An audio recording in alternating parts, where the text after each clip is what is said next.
வணக்கம். நீங்கள் பார்த்து ரசித்துக் கொண்டிருப்பது உங்கள் பாஸ் டிவி. செய்தி வாசிப்பது உங்கள் பி. விஜயன்.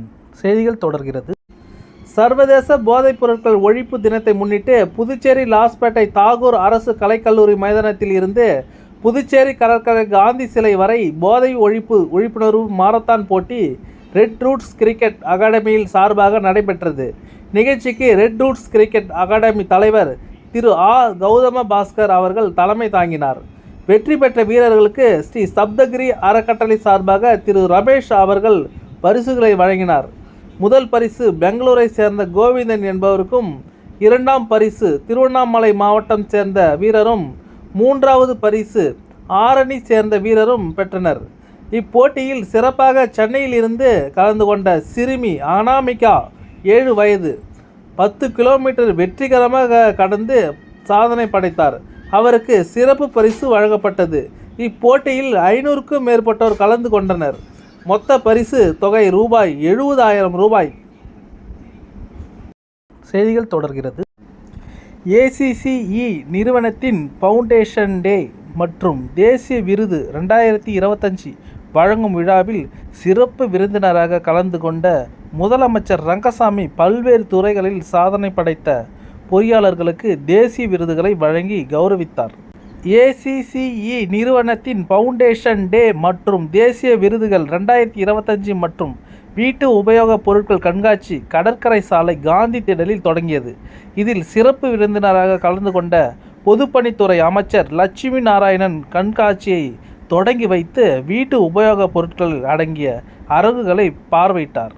பசுமை கட்டிடம் வடிவமைப்பு நிறுவனத்தின் நிர்வாக இயக்குனர் சதீப் பனிவேஜே தலைமையில் நடைபெற்ற கண்காட்சியில் பசுமை பூமியை நோக்கிய பயணம், காற்றாலை சக்தி, சக்கரங்கள் மற்றும் சுத்தமான காற்று என்ற தலைப்பில் சொற்பொழிவுகள் நடைபெற்றது.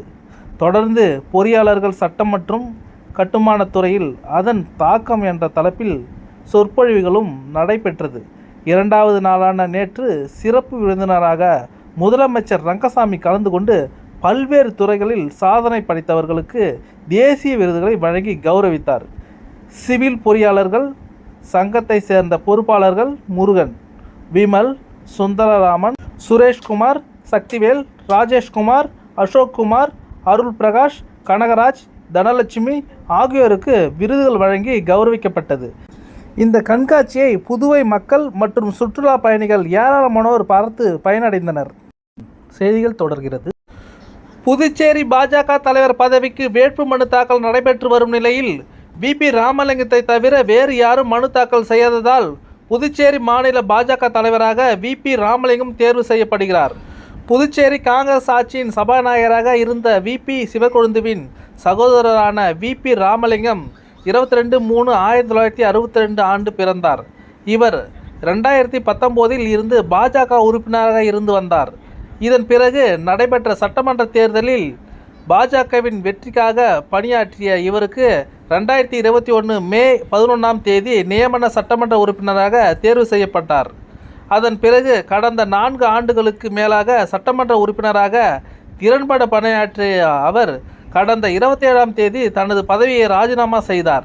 இந்த நிலையில் தற்போது தலைவராக இருக்கும் செல்வ கணபதியின் பதவி காலம் முடிய உள்ள நிலையில் புதிய தலைவர் தேர்ந்தெடுப்பதற்கான வேட்புமனு தாக்கல் இன்று கட்சி அலுவலகத்தில் நடைபெற்றது. இதில் பாஜக தலைவர் செல்வ கணபதி முன்மொழிய பாஜக தலைவர் பதவிக்கு VP ராமலிங்கம் தேர்தல் நடத்தும் அதிகாரி அகிலனிடம் மனு தாக்கல் செய்தார். மனு தாக்கலின் போது மேலிட பார்வையாளர் நிர்மல் குமார் சுரணா, அமைச்சர் நமச்சிவாயம், முன்னாள் அமைச்சர் சாய் சரவணன் குமார், சட்டமன்ற உறுப்பினர்கள் ஜான்குமார், கல்யாணசுந்தரம் உள்ளிட்ட முக்கிய நிர்வாகிகள் உடனிருந்தனர். இந்த நிலையில் பாஜக தேசிய செயற்குழு உறுப்பினர் பதவிக்கு தற்போதைய பாஜக தலைவர் செல்வ கணபதி மற்றும் உள்துறை அமைச்சர் நமச்சிவாயம் ஆகியோர் தேர்தல் நடத்தும் அதிகாரிகளிடம் தனித்தனியாக மனு அளித்தனர் என்பது குறிப்பிடத்தக்கது. தலைவர் பதவிக்கு வேட்புமனு தாக்கல் நடைபெற்று வரும் நிலையில் வேறு யாரும் தலைவர் பதவிக்கு போட்டியிட வேட்புமனு தாக்கல் செய்யாததால் VP ராமலிங்கம் புதுச்சேரி மாநில பாஜக தலைவராக ஒருமனதாக தேர்வு செய்யப்படுகிறார். செய்திகள் தொடர்கிறது. புதுச்சேரி 1 மணி நேரமாக மழை. புதுச்சேரியில் பகலில் கடும் வெயில் காய்ந்தது. 99.7 டிகிரி என வெயில் அளவு அதிகமாக இருந்தாலும் 100 டிகிரியை தாண்டியதை போல அனல் காற்று வீசியது. மாலையில் திடீரென கருமேகம் கூடி இடி மின்னலுடன் 1 மணி நேரம் மழை பெய்தது. இதனால் நகரில் ராஜ்பவன், லாஸ்பேட்டை, கதிர்காமம், உப்பளம், காலாப்பட்டு, முதலியார்பேட்டை மற்றும் சுற்றுப்பகுதிகளிலும் கிராமப்புற பகுதிகளான உசுடு, திருக்கனூர், பாகூர், வில்லியனூர் பகுதிகளிலும் மழை பெய்தது. இந்த திடீர் மழையால் கடும் வெயில் தாக்கம் குறைந்தது. இரவில் குளிர்ந்த காற்று வீசியதால் மக்கள் மகிழ்ச்சி அடைந்தனர். வணக்கம். நீங்கள் பார்த்து ரசித்துக் கொண்டிருப்பது உங்கள் பாஸ் டிவி.